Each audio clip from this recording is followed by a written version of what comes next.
Hoje mais uma live da BRP Mídia com vocês aqui, direto do Instagram e depois em todos os canais da BRP Mídia. Hoje vamos ter um papo muito interessante com Michel Lente.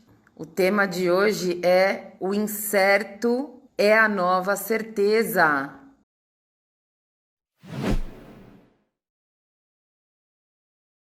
Uma das pessoas mais importantes na minha carreira profissional e também uma referência no mercado digital, uma pessoa que tem muito a acrescentar nesse contexto, porque está vivendo incertezas há muito tempo, né? O ambiente digital é um grande lago de incertezas.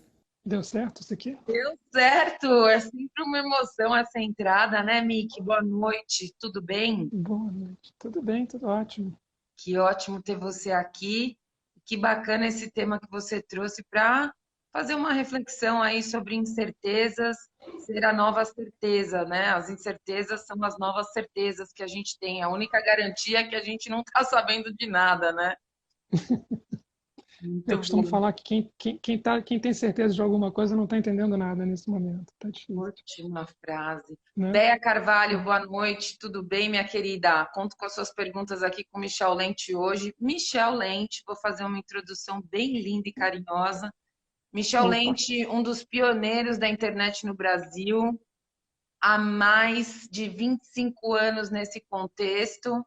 Nós mesmos estivemos juntos a partir de 2003, na 10 Minutos, saudosa guerreira 10 Minutos, uma das primeiras agências de mídia digital do Brasil, né? Desbravando mares nunca antes navegados. Fizemos tantos projetos bacanas, né, Mick? Como o Museu da Língua Portuguesa, primeira ação de geração de conteúdo do consumidor com a BenQ no YouTube. verdade, verdade. Muita coisa bacana, né? Muita coisa. É, a gente brincava, né? Que a gente pegava os clientes para criar, dava a mão, quando eles começavam a ficar mais tranquilos no universo digital, aí vinha a agência grandona e levava embora. E sabe de uma coisa, Mi, que tenho que te confidenciar que isso é uma característica ótima, né? Não havia ainda todas essas palavrinhas para definir o que a gente fazia, agile, lean, disrupção, mas a gente já estava lá quebrando tudo, né? Muito pela sua mente criativa e a sua capacidade de engajar pessoas e tratá-las como pessoas. E eu fui uma delas. E fico muito honrada da gente se encontrar 20 anos depois e ainda ter muito do que falar e muito para desbravar, né? Então, Brasil, você que está aí, Maria Juliana, Juliana de Rosa, sabe quem está aqui? Bussarello. Olá, Grande Ronê. Bussarello. Também estamos com Emi Fradini. É seu? Boa noite, Mifradini. Hoje o tema é quente, hoje o tema é legal, incerto é a nova incerteza com Michel Lente. Bom, Miki, sem mais delongas, você que é hoje conselheiro, aconselhente. Advisor, mentor, aconselhante, Olha, aconselhante. para você que é chique, corporate advisor. Então, Isso, faz o acompanhamento aí das empresas na jornada digital e na transformação dos seus negócios através da lente é, digital, né? É isso. lente Uhum. digital? Lente digital. Realmente, né? Arranjamos aí um nome para essa função, mas é isso aí. Muito bom. Ô, Miki, vou disparar aqui a primeira pergunta, então, que é a seguinte, meu querido.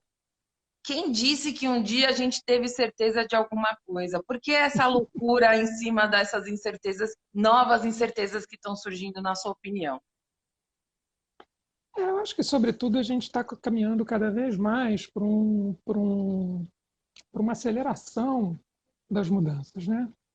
Eu acho que a gente já vinha num cenário de aceleração bastante significativo pré-Covid, né? Na época tinha transformação digital e todas as empresas, startups que foram aparecendo e que foram meio que bagunçando o meio de campo, né? desde as fintechs que chegaram para dar uma acelerada e uma agitada no mundo, no universo dos bancos, os Ubers da vida, os iFoods da vida, enfim, praticamente todos os segmentos já vinham sendo acelerados de alguma forma ou incomodados com essas empresas que traziam a tecnologia. Mas a gente brincava que a transformação digital era uma coisa, principalmente para as empresas mais tradicionais, os setores mais tradicionais, que sofria bastante resistência natural, né? A gente fala que é uma coisa que se faz por ferramenta, mas é muito cultural no fim do dia, né? As pessoas realmente precisam ter uma adaptação de cultura. E de repente a gente se viu num cenário onde não há alternativa, nesse momento pelo menos, né? Tá todo mundo, a maioria das pessoas, pelo menos, ou boa parte, né, significativa do planeta em casa, né? Tem, enfim, aí linhas diferentes que consideram, né, diferentes tipos de conduta nesse sentido, mas a maioria das pessoas está nisso. E, de repente, as coisas começam a mudar, né? Então, fazer live virou uma coisa diária, todo mundo faz. Eu mudei para o Rio de Janeiro de volta, né? Eu morei 15 anos em São Paulo, fiquei de 2000 a 2014, a 2015 em São Paulo, voltei para cá, já um pouco com essa cabeça de que dava para fazer, na verdade, trabalhar a partir do Rio de Janeiro, não com o mercado carioca necessariamente, por causa das videoconferências, etc. Mas ainda tinha uma questão cultural, que eventualmente você precisava estar, né? Eu ia muito a São Paulo, vou muito, ia, né? Estava indo a São Paulo, sempre fui, adoro, né? Enfim, sinto saudades. Mas hoje, enfim, estando em São Paulo, você não vai fazer uma reunião presencial. Então, essa história, de repente, de todo mundo fazer videoconferência, e todo mundo ter que usar o e-commerce, todo mundo ter que fazer o delivery, é uma grande, grande, grande mudança, né? É absolutamente na forma como a gente se comporta, como a gente, enfim, tem o nosso dia a dia, né? Uhum. Então, essa foi uma mudança muito rápida. A gente sabe que estamos num cenário que é um cenário temporário, que a gente não vai ficar nisso para a vida inteira, Uhum. mas não sabe quando vai vir a próxima pandemia. Então, o Bill Gates fala, né, eu ouvi da boca dele, pelo menos, ele falou de pandemia 1. Então, Uhum. tipo, Primeira Guerra Mundial, né, World War I, de pandemia 1, pandemia 2. Pode ser que demore 100 anos, pode ser que demore 10. Então, o que vai acontecer? Né? E o fato é Uhum. que a gente não consegue muito ter mais controle, porque as coisas demoravam a mudar, né? Você passava Sim, 10 anos, 20 anos, 30 anos para ter uma mudança. Agora as mudanças estão acontecendo, às vezes, em questão de semanas, né? Loucura isso. sim. E aí, então, talvez essa velocidade é o que traz o peso da incerteza, né? Você se ter que se revisar tão rapidamente. E aí, Miki, no nosso papo de esquenta, você tem falado bastante, né, nos seus posts, nos seus conteúdos, sobre esse novo normal, né? Eu queria que você falasse um pouco assim no seu sentimento aí, nas suas percepções, aonde estão onde você está vendo mais evidentemente esse novo normal, assim? E o que é o novo normal? Claro, claro. A sensação que eu tenho, um pouco que a gente tem conversado, que assim, a gente teve as primeiras semanas do lockdown, desse isolamento, dessa mudança de comportamento, elas foram muito, muito pesadas. Ainda estão sendo, evidentemente, não só pela questão da saúde, que a gente ainda está chegando ao pico da epidemia aqui no Brasil, né? Ainda tem casos, estamos com dias muito pesados, ainda vamos ter dias mais pesados pela frente, mas durante um bom tempo, algumas semanas, foi absolutamente o caos completo, né? Uhum, Então, enfim, de tudo. Como é que eu vou fazer compras? Como é que eu vou ao supermercado? Como é que eu vou à farmácia? Como é que eu trabalho? Tudo estava de cabeça para o ar. Eu acho que passadas algumas semanas, a gente já está com um mês e meio mais ou menos de isolamento, a gente começa a ter já algumas coisas que vão se tornando prática, que vão se tornando comuns, que vão se tornando dia a dia, né? Então, o próprio sistema de delivery de supermercado começou a conseguir encontrar algum tipo de equilíbrio.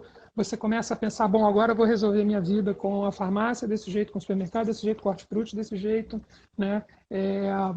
Ficar em casa deixou de ser necessariamente uma coisa horrorosa para as pessoas começam a curtir a casa, começam a arrumar, né, enfim, as suas plantas na varanda, né? Quem tem seu jardim começa a arrumar o jardim. Outro dia eu vi um negócio genial com a Anitta, minha adorada Anitta, né? Que eu sou super defensor da Anitta, admirador desde criancinha, quando uhum, ela era criancinha. E ela dizia assim, mãe, Anitta, como é que tá ficar em casa? Porque imagina, show não existe mais, né, por enquanto. Ela diz assim, cara, é maravilhoso, porque eu estou descobrindo cômodos da minha casa que eu não sabia que existiam. Então, para pensar que ela, do dia que começou a ganhar dinheiro até agora, ela provavelmente tinha parado, se ela parou 3 dias em casa em seguida, foi muito, né? Então, ela estava lá rindo, dizendo, estou conhecendo a minha casa e estou curtindo fazer faxina. Então, tudo isso para dizer que a gente vai entrar, provavelmente, começa a entrar agora num novo normal, que é diferente, né? E quando a gente sair dessa história, sair do lockdown, vamos ter um novo normal, que a gente não sabe direito qual é ainda. E aí volta um pouco para a questão dessa incerteza e dessa instabilidade, né? E dessa velocidade, principalmente, de mudança. Né? A incerteza ela é menos para uma coisa de, nossa, não é menos pelo medo, tipo, caramba, o que eu faço, para onde eu vou? Acho que é menos sobre isso e mais sobre as coisas mudam o tempo inteiro e não tem muito como a gente evitar isso, né, nesse momento. Muito bom. Ó, quem está aqui com a gente, só para te falar, tem o Rafael Cordeiro, olá, Lê Pestana, Ana de Paula, Bruno Favalli, tudo bem, Brunão? A mulher do padre está aqui, que legal. Luciana Janovic está com a gente também. Lúcia Janovic, será que falei seu nome certo?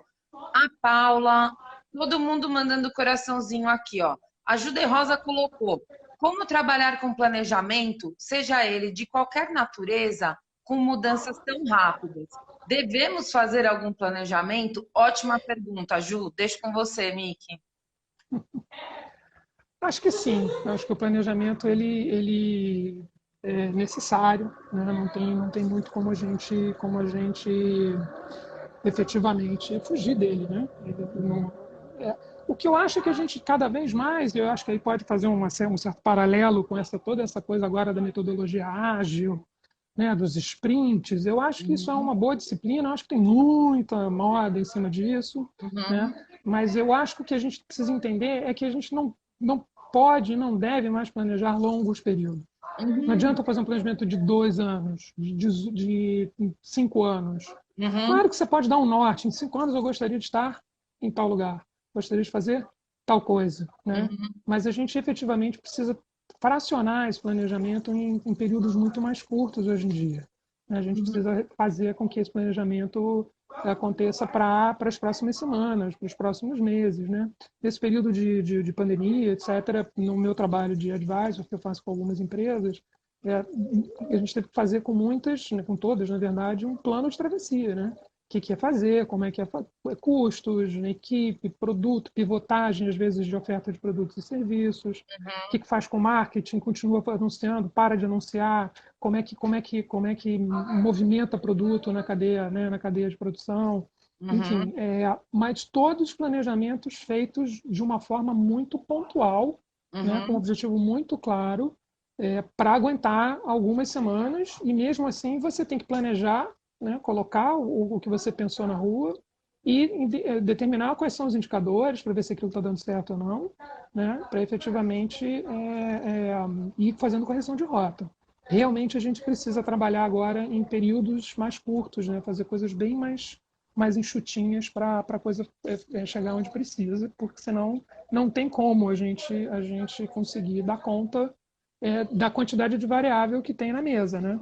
Sim, e isso eu acho que dá um gancho interessante, né? Porque a gente também tinha, principalmente para as grandes empresas, né, aquela necessidade de prever tudo. Então, o trabalho ia e voltava muitas vezes de planejamento. Vou falar da nossa parte aqui de mídia, por exemplo. Você chegava na versão 12 do documento que estava fazendo, porque ele não tinha detalhes suficientes do terceiro e do quarto trimestre do ano. E você está aprovando o plano anual. Então, para todo mundo envolvido nesse tipo de atividade de planejamento, também tem uma mudança, que é a que você apontou no começo, e aí emendo minha pergunta também, cultural, né, Miki? Tipo, você vai ter que colocar muito mais o seu na reta, né? Tipo, o senso de responsabilidade e como chama? O ownership, o ser dono, falar, é esse caminho aqui por enquanto, nós temos uma visão de longo prazo, dividimos isso em pequenas ações e vamos começar por aqui. E vamos começar agora. Porque se a gente demorar, já não serve mais. Exato, exato. O que eu acho que a gente passou a ter, né, de bastante tempo para cá, e a gente viu, acho que a mídia foi uma das primeiras frentes a se dar conta disso, é a medição de resultado, né, praticamente em tempo real.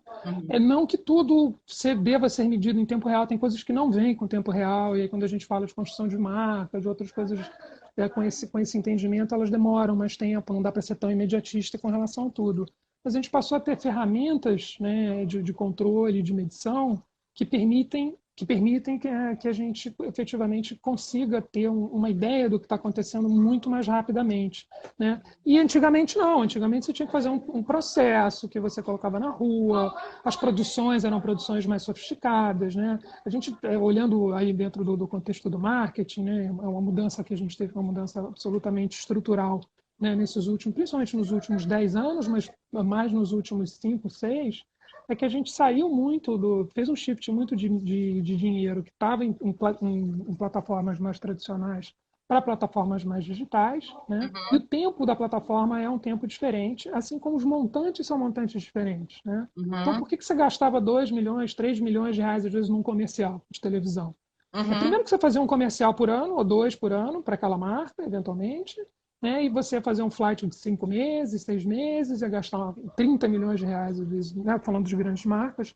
Então fazia sentido. Agora, se você gasta 50 reais num post, e ele efetivamente pode trazer resultado para uma marca, né, de um determinado tamanho, toda essa cadeia ela perde o sentido. Não faz mais sentido você gastar com dinheiro em produção, não faz dinheiro para os honorários da agência.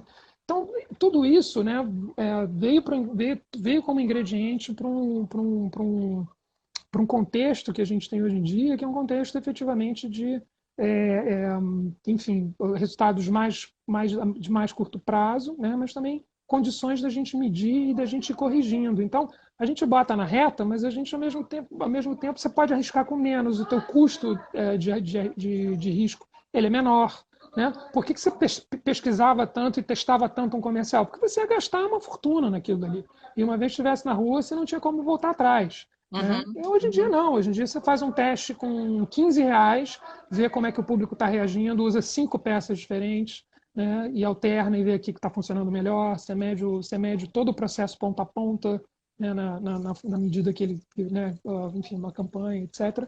Então, estamos numa realidade onde essa velocidade, sem querer ser frenético na velocidade, né? Perseguir isso, não é sobre ser rápido. Eu me incomoda um pouco essa história. Move fast and break things. Eu não acho que tem que break things necessariamente. Nem acho que a busca pelo frenesi da velocidade tem que ser uma coisa assim que as pessoas precisam correr atrás. Mas é fato que a gente pode se mexer com mais velocidade hoje em dia. Né? Agora, isso também vai dentro de um contexto onde você tem estruturas menores, né? Mais fácil fazer isso numa startup do que numa empresa que tem 15 mil funcionários, né? Hoje mesmo eu estava tendo uma conversa com o cliente, com um prospect / cliente. Então o projeto tem 4 anos e a gente ainda está tentando tirar ele do papel, porque é uma empresa muito grande. Né? E não é que o CPF não queira, eu adoro falar isso, né? O CPF quer, individualmente as pessoas querem, mas o CNPJ não deixa. Né? A estrutura da empresa não permite que você faça essa mudança. Né? Então, às vezes é fácil falar quando você tem 10 pessoas num squad, está todo mundo ali, você toma uma decisão rápida, muda. Quando você são 15, né, tem 20 milhões de clientes e você tem 15 mil funcionários, essa mudança ela não é tão simples assim. Mas também não adianta mais a gente trabalhar em períodos de planejamento muito longo, porque hoje em dia realmente enfim, você tem uma dialética aí complexa, né? Porque você ao mesmo tempo demora para fazer os movimentos e ao mesmo tempo você não pode se dispor desse tempo todo porque as coisas mudam muito rápido. Muito bom. Aí, ó, o Bussarello disse: tem uma admiração muito grande pelo histórico do seu trabalho, Michel. Eu também. Igualmente, grande Romeu Bussarello. O Tiaguinho está dizendo aqui, mas há um detalhe: não podemos confundir planejamento com certeza. Planejar de fato é algo muito bom, mas o imprevisível está aí para nos reinventarmos e sermos criativos. É a nossa vez, Tiaguinho. É a vez de você pegar toda a sua criatividade agora e botar ela para para ferver. Deixa eu ver se tem mais alguma pergunta aqui. O M. Fradini falou: nós explicamos a realidade ou a realidade nos explica as trajetórias? Nossa, profundo isso, hein? Caramba, hein, Fradini? Somos nós que explicamos o que está acontecendo ou é o que está acontecendo que explica para onde que a gente tem que ir? Não, eu acho que a gente tem sempre, de alguma forma, que você precisa da direção, né? Eu acho que a gente precisa da direção para o que a gente quer fazer, para onde a gente está indo. Precisa ter os objetivos claros, né? E a gente precisa saber o que a gente está medindo, precisa saber se está dando certo ou dá errado, a partir de objetivos definidos, né? Então, sem dúvida nenhuma, a gente tem que dar direção. O que eu acho que tem junto disso, muitas vezes, é que você está numa revolta, né? Você está numa estrutura onde, num contexto onde as coisas se mexem muito rápido, né? A gente estava falando no esquenta né, do exemplo do Titanic e do barquinho, né? Acho que a gente hoje está cada vez mais vivendo em barquinhos. Né? O barquinho, o paralelo do barquinho com o empreendedorismo, eu acho que ele é muito direto, assim, né? Claro que você pode ter um barco, pode ter um iate, não precisa ser um barquinho, não precisa ser um bote, né? Não precisa ser uma canoa. Enfim, você vai dando estrutura. O problema é que quando o teu barco vira um Titanic, né? E sem querer afundar o Titanic, mas já afundando, se tiver um iceberg pela frente, fica muito difícil de você fazer uma mudança de curso. Né? Porque é muita gente envolvida, é muito peso, é muita velocidade para uma direção. Então, eu gosto muito de fazer esse paralelo, sabe, dos navios com os barquinhos, para as startups, os empreendedores, para as grandes corporações. A outra coisa é que se você é um tripulante de um navio grande,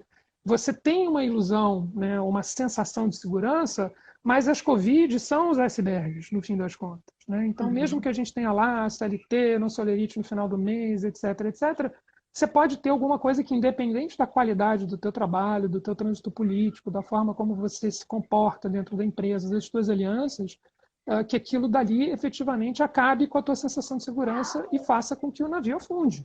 Né?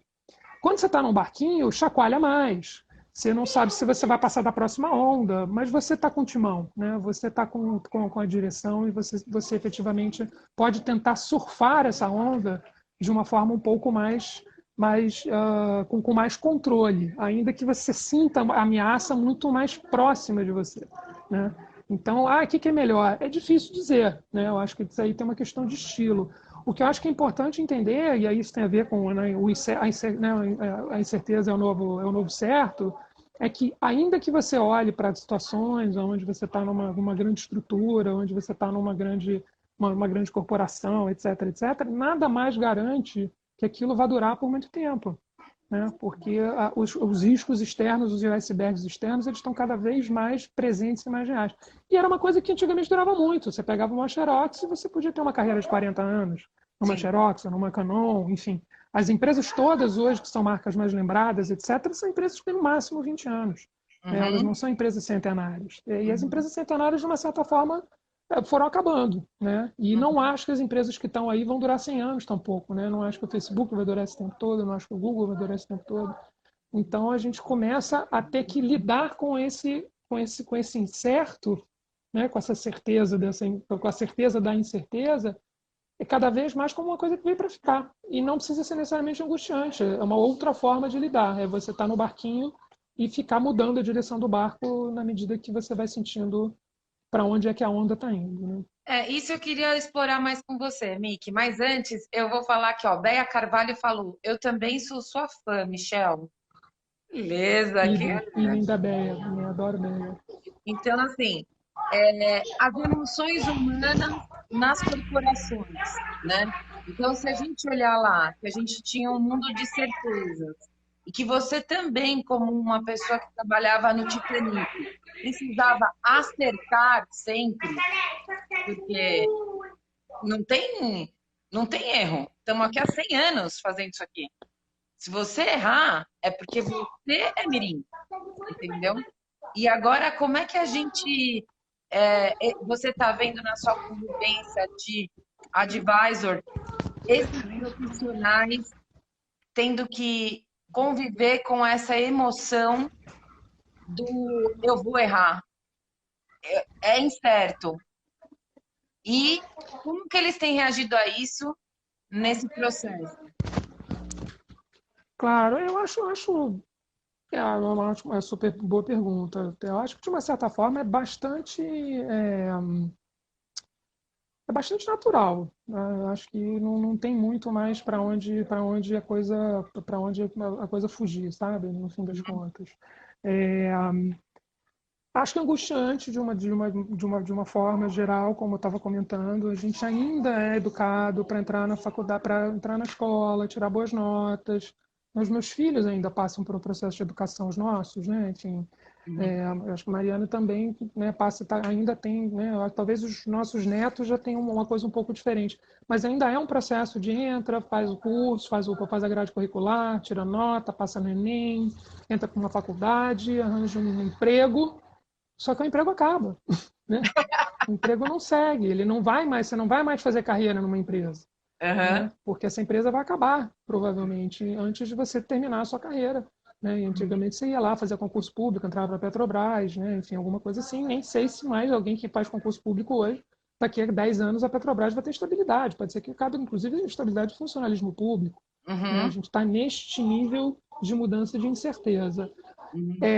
Como é que faz? A gente tem que construir a nossa própria segurança. Eu acho que esse é um desafio muito grande, né? Como é que você fica seguro? Como é que você... Aquela história, né, do carioca no mar. Assim, você tem que aprender a lidar com o mar. Você não pode não saber entrar no mar. Você tem que saber entrar no mar de alguma forma.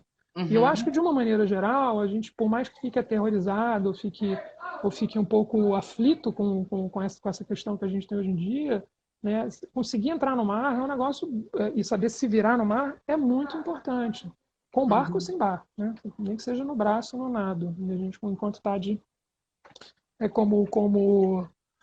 como indivíduo, a gente está nadando, né? A outra coisa que eu falo muito também é que, assim, as pessoas, às vezes, isso é até legal você colocar, né? Só para fazer um parêntese, mas eu decidi, no começo de 2018, já faz 2 anos, dedicar um tempo semanal para fazer um projeto de mentoria voluntária. O que é mentoria voluntária? Eu abro, né, um espaço na agenda, né? Estava abrindo durante esse tempo todo 2 horas na minha manhã de sexta-feira, tanto para empresas quanto para indivíduos, mas principalmente para indivíduos, sem cobrar, né? E aí, o que é a mentoria? Cara, não é coach, não é psicanálise, é como se fosse um café, só que ao invés da gente tomar um café ao vivo, tomava um café por vídeo. Olha aí que coisa de vanguarda, né? Já estava usando o Zoom, nesses 2 anos já vinha usando, né? É, e nesses processos de mentoria, normalmente é muito bacana, né? A gente acaba estando em contato com profissionais, muitas vezes profissionais da mesma área, né? E uma coisa que eu sempre falo muito nesses processos é que, assim, a gente fica muito esperando passar o bote, né? Ou você fica ali acenando, né, de novo no exemplo do Titanic, você está ali na água esperando que alguém te tire da água. E a gente é Uhum. treinado para ficar esperando que alguém tire a gente da água para a gente não morrer afogado, né? E o que eu acho que a gente está vivendo cada vez mais é um processo onde você tem que aprender a nadar, porque não vai ter alguém que vai te tirar da água. Claro que Uhum. alguém te tira da água no começo, te dá uma força, te ensina a nadar, tudo isso é super importante. Mas ou a gente aprende a nadar e, no limite, aprende a construir o nosso barco, aprende efetivamente a conseguir, enfim, ter o empreendedorismo como está na nossa origem, está no nosso DNA, está na nossa forma de lidar e na nossa forma de pensar, ou senão as coisas vão ficar muito complicadas, porque esse barco que passa e leva a gente, cada vez menos vai acontecer, né? E a gente fala, eu não tenho jeito para negócio, bobagem, tem que ter jeito para negócio, né? A questão é que é isso, que a gente estuda química e aprende biologia e aprende sobre mitocôndrias na escola, mas poucas escolas ainda já ensinam conceitos básicos de economia doméstica, conceitos básicos de empreendedorismo, que são ferramentas absolutamente fundamentais já hoje em dia e vão ser no futuro, porque você não vai poder contar com essas grandes corporações, esses grandes barcos para te tirar da água gelada, né? Ou você aprende a nadar e fazer o seu próprio barco, ou não vai ter alternativa. Muito curioso isso, porque a gente falava sobre isso lá nos idos de 2003 sobre a internet. Que era assim, você querendo ou não, a sua empresa já está lá. Então, você querendo ou não empreender, ou ter um espírito de se unir e de se resolver, não esperar que alguém venha resolver o seu problema para você, porque você já está interagindo com empreendedores, porque você já é mercado de alguém, porque você já está no jogo, né? Olha, o Renato Azaguri, é isso? Renato Zaguri mandou: Michel, que saudades de você. Eu também. Aí, quem a gente tá aqui, ó? O Zaguri, De, querido. o De Gauss. A galera tem uns arrobas que eu vou te contar, hein, moçada? Tem a Tatiane Vendrame, o Edson Segundo, tá aqui também. Astrid Guimarães, boa noite. Bernardo Cabelo tá aqui com a gente. Muito bom. E aí, Miki, tem aqui a outra questão, que a gente já passou por algumas, mas eu queria explorar um pouco mais. O que que eu vi, e eu queria saber o que que você viu, quando começou essa história dessa temporada que a gente está vivendo, o primeiro impulso, a primeira ação foi travar e parar tudo. E alguns continuam nesse estágio. E aí, como lidar com esse paradoxo, né? Você está parado enquanto as mudanças estão cada vez mais rápidas. Você está parado nesse mar, talvez, esperando a solução chegar para um contexto que talvez não tenha mais essa solução que vai chegar depois que acabar. Eu acho muito engraçado depois que acabar. Depois que acabar tudo isso, e que voltar tudo a ser como era antes, eu já vi algumas pessoas falando, né? Sim. Como, como que por que essa travação e como fugir dela? Enfim, você tem cenários e cenários, né? Tem coisas que são mais simples de resolver, tem coisas que são mais complexas de resolver. Então, por exemplo, eu tenho muitos amigos músicos profissionais, né? Então, assim, é um problema. Como é que vai resolver a questão, basicamente, a renda de artista profissional, de músico profissional, os atores todos, né? Não de, mesmo os atores de TV, que nesse momento não estão nem gravando, né? O de cinema. Então, toda a produção cultural está muito impactada, né? Uhum.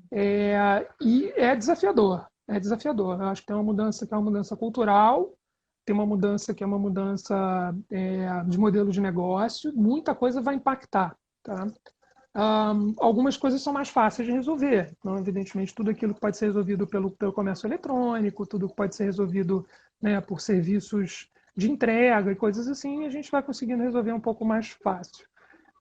O que eu acho é que tem uma urgência, que essa é muito angustiante nesse sentido, né? A gente tem uma urgência de grana, de pressão, de boleto para pagar, enfim. Então, isso não é uma coisa que dá para botar debaixo do tapete, e não é uma coisa que se aguenta 4 meses, 5 meses, 6 meses. Tem gente que não aguenta 4 semanas, 3 semanas, 2 semanas, tem gente que não aguenta a semana, né? Então, essa é uma coisa muito complicada, e aí você tem um pouco, né, do trabalho dos governos, de uma forma geral. O governo brasileiro também se mexeu para isso, né, para tentar dar algum nível de assistência, e isso é muito preocupante.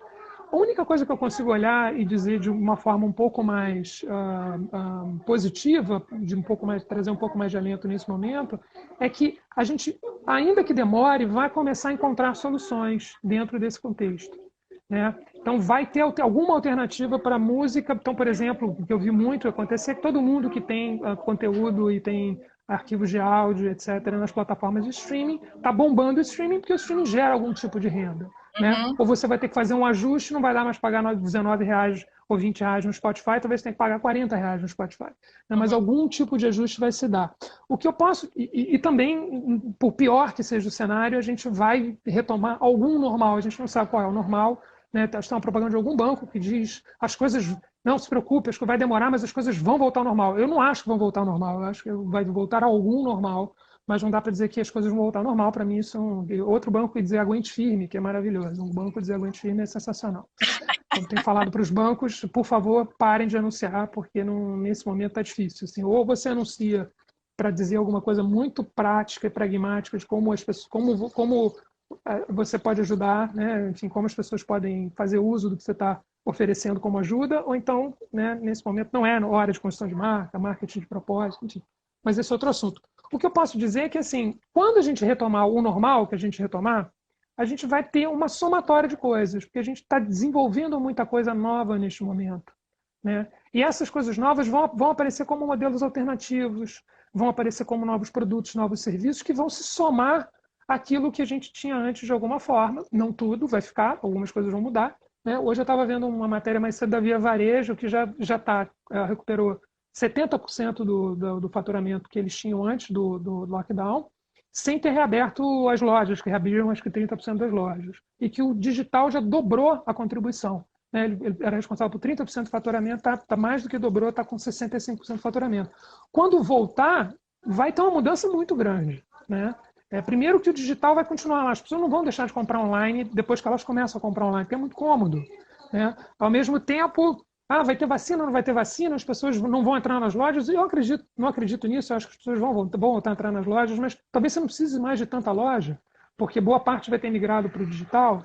Então você vai ter coisas ruins, como você vai ter lojas fechando, porque não vai precisar de tanta loja, né? O que você vai fazer com aquela força de trabalho? Tem questões que são complicadas.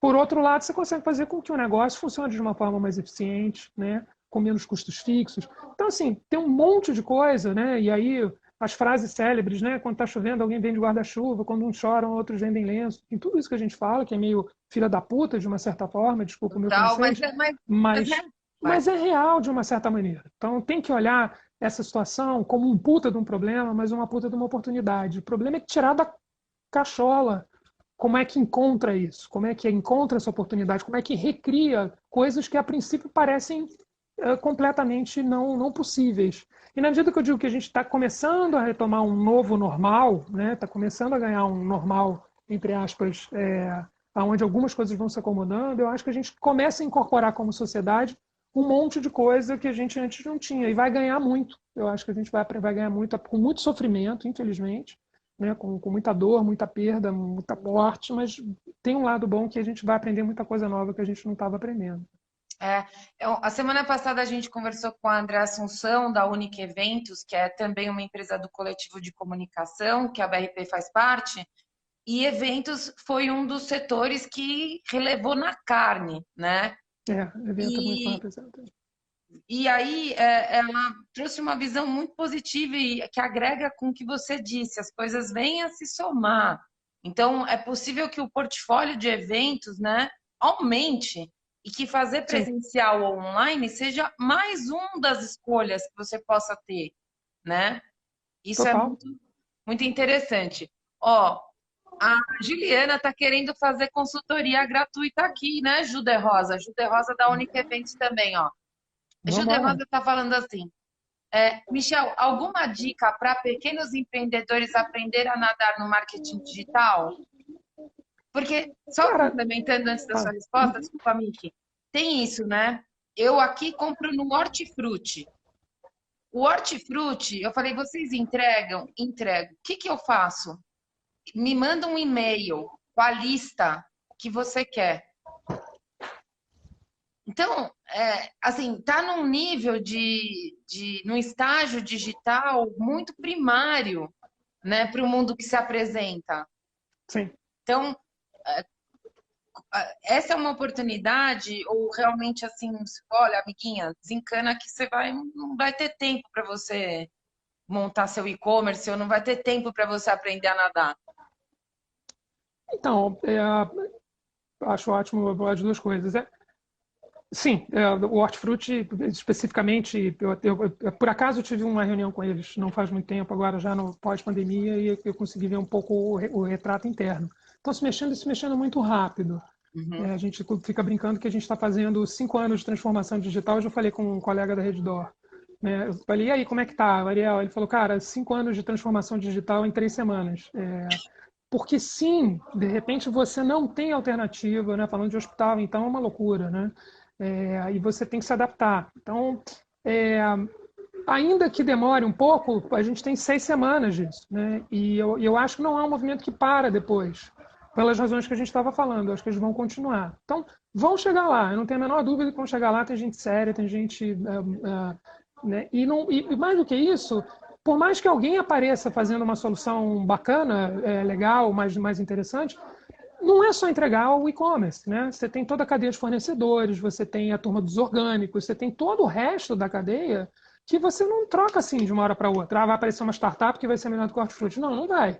Pode até ter um sistema de delivery melhor. Eles, por exemplo, trabalham junto com o Supermercados Now, que é uma boa plataforma, né? Só que o Supermercados Now, que deve estar também fazendo um processo agora de atualização, né, de pivotagem, eles ainda trabalham no sistema de picking. Então, o Supermercados Now tem o selecionador deles como se fosse um rap que vai na prateleira do estabelecimento e que eu estava assim até a última vez que eu vi, e que seleciona os produtos. Isso é um gargalo gigantesco, porque eles são uma plataforma de supermercado maravilhosa, só que ele tem que deixar o picking para o atendente porque senão não tem escala, né? Coisas que a gente, enfim, acaba vendo muito nas consultorias com as empresas. Então, é um momento de adaptação, né? Tem muita demanda por um lado e tem muita adaptação. Então, eles vão chegar lá. Eu não acho que vai mudar tudo tão rápido que eles vão perder o bonde, tá? Essas transformações, elas são rápidas, mas elas não são tão rápidas. Não é uma questão de semanas. A gente está falando aí uma questão de semestres, de 1 ano, 2 anos, 3 anos, né?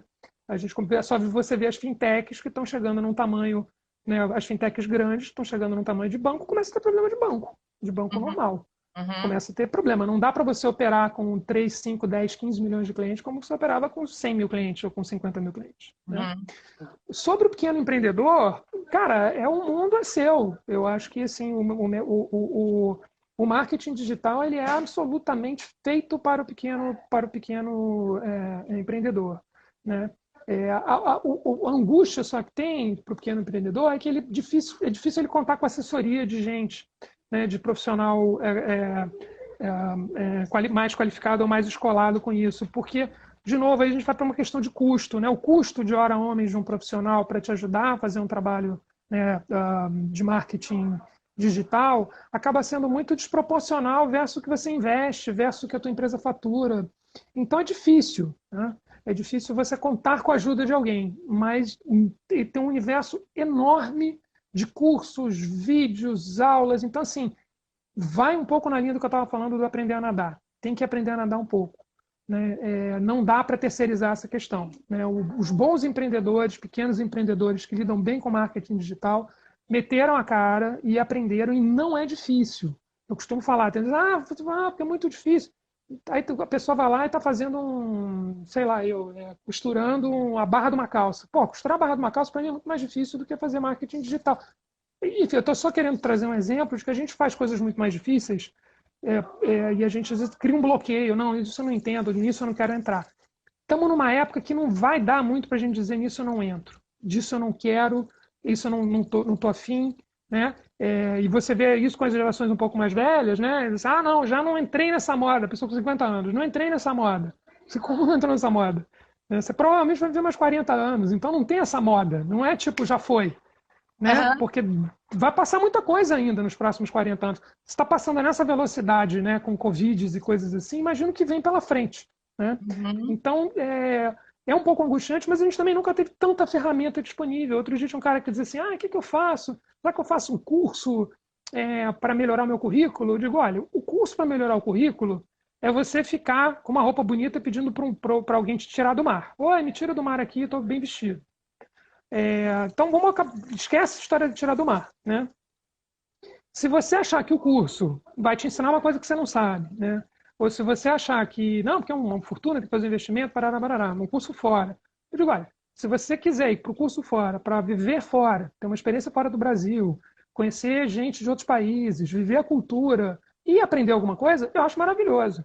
Mas se é para ter um selo no teu perfil do LinkedIn para arranjar um emprego, cara, faz um curso online aqui, entendeu? Da Cambridge, vai pagar 1/10 ou 1/100 do que você pagaria, né? Ou faz qualquer outra certificação e não precisa fazer o curso lá. Se quiser aprender, você faz o curso de graça, porque grandes universidades te permitem fazer cursos de graça hoje em dia sem certificação, você só não vai ter mas o conteúdo é o mesmo, né?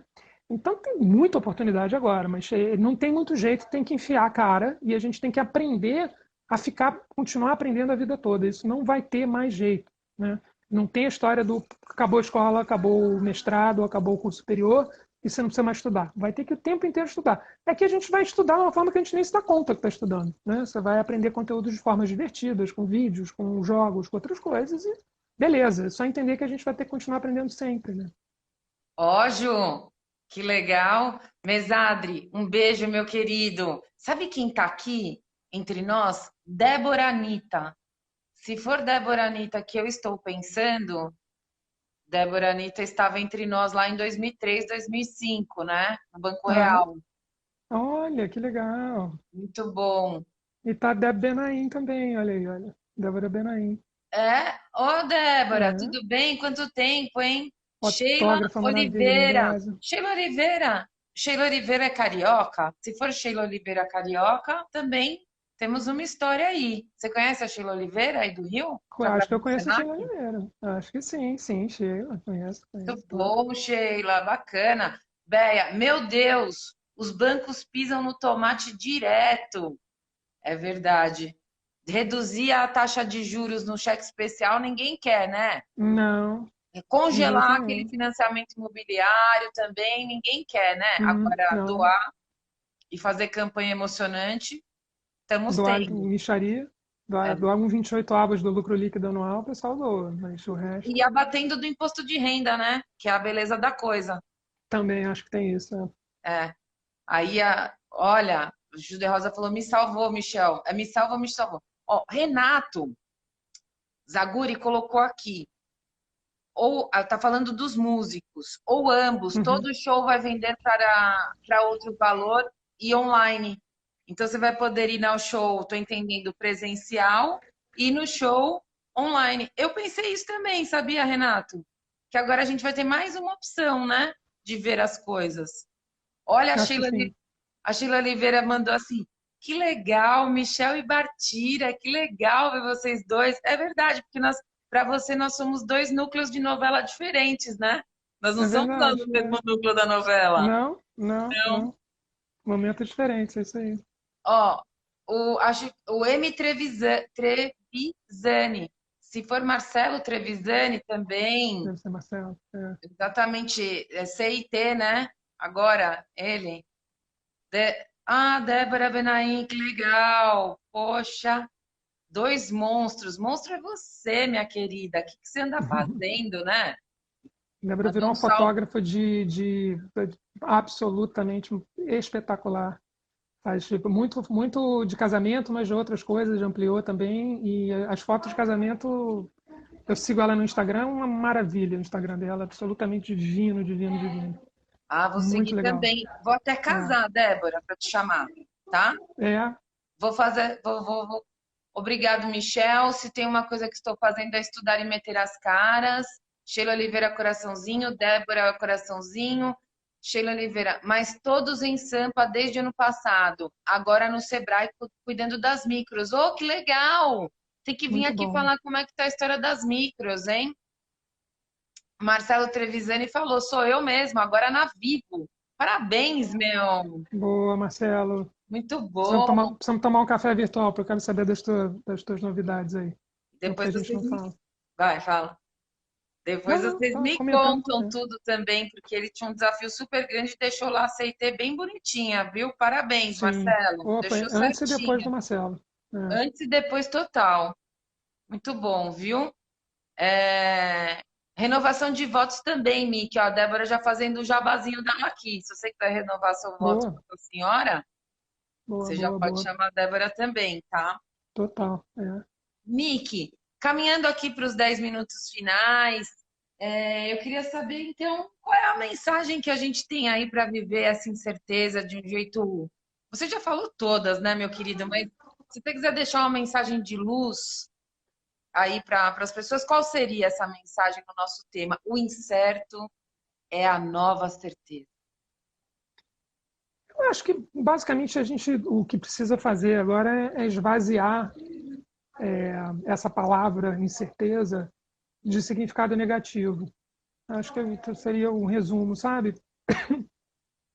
Porque a incerteza é sempre uma coisa que deixa a gente muito aflito E a gente, na verdade, não pode ficar aflito, né? A gente tem que efetivamente entender que é assim, né? Que o barco balança, que ele muda de direção, mas que quanto mais a gente tiver dono sabendo navegar e sabendo nadar, e estiver mais tranquilo e seguro de si, né? Menos essas mudanças, essas incertezas vão tirar a nossa confiança e a nossa estabilidade, né? Porque a gente terceiriza muito essa estabilidade. A gente terceiriza muito a nossa tranquilidade no externo, no que as coisas não vão mudar, no que o emprego não vai acabar, que eu não vou ser mandado embora, que tudo no terceiro, tudo no outro, no outro, no outro, no outro, né? E quanto mais a gente conseguir depender menos do outro e conseguir confiar mais na gente mesmo, e aí tem uma coisa de autoconhecimento, etc, etc, menos a incerteza vai incomodar. Porque a incerteza, ela basicamente vai ser só uma mudança de rumo, mas se você sabe, né, ter uma bússola e você nada e você consegue levar o seu barco, ou vai construindo o seu barco com o passar do tempo, vai te afetar menos. Você vai dizer, oh, virou. Aí é muito surf mesmo, sabe? Os surfistas são os caras que lidam melhor com a incerteza. Tem nada mais incerto do que pegar uma onda, cara. Porque eu não sou surfista, adoraria, acho o máximo, tenho o menor talento para isso. Mas acho que é gente que lida com a incerteza o tempo inteiro, né? Acho que os esportes radicais, de uma forma geral. Mas vai construindo uma confiança muito grande. Claro que toma uns caixotes de vez em quando. É normal a gente tomar caixote. Mas Sim, aí é você mais levanta, caixote do tira que onda areia, boa, né? tira areia do calção, entendeu? Limpa o biquíni e vai em frente. Maravilhoso, maravilhoso, Miki. Essa mensagem final, deixando aí a ideia de que incerteza é positivo. Incerteza é algo para a gente navegar e com atenção, preparado, né? Não vai para o alto mar sem a boinha de braço, né? Isso, Sem uma isso. bússolazinha, mas se joga, né? Sabe quem entrou Exatamente. aqui? Hum. Air Ray. Hi, ni hao, Olha, Air. olha que bacana. Oh, Grande é. obrigada, Er. Finalmente o meu programa, que eu sempre falei para o Er, né, que meu sonho. Você sabe também, né, Miki, que meu sonho Eu é ser sei, eu apresentadora sei. de programa e entrevistadora, né? Aham. E eu tô aqui me satisfazendo, já que agora qualquer pessoa com esse grau de produção tá no jogo, né? Exatamente, é isso aí. Obrigada, viu, Er, por você prestigiar aqui a gente. Obrigada a todos. Obrigada, Michel, por essa mensagem linda e positiva que você deixou no final. E estamos aí conectados, gente. Michel, @lente no Instagram. É, Também arroba lente direto. @lente. E Isso. sigam esse monstro mesmo, porque é uma referência e está sempre muito atual e inspirador. Obrigada, Miki. Obrigado a você, Marcos. Um super prazer da gente se falar, se ver aí um pouquinho, tá bom? Obrigado pelo espaço também, foi ótimo. Sempre uma barata conversar contigo. Muito bom. Beijocas, Miki. Ó, o Er tá Beijos. mandando abraço para vocês dois. Abraço, Er. Beijo a Um todos abraço, vocês Dé. que Beijos. participaram. Muito obrigada mesmo. E loguinho, loguinho, esse vídeo vai estar disponível em todos os canais da BRP Mídia. @BRP Mídia em todos os canais, tá bom? Beijoca, Maravilha. Miki. Vamos nessa. Beijos. Tchau. Tchau, tchau.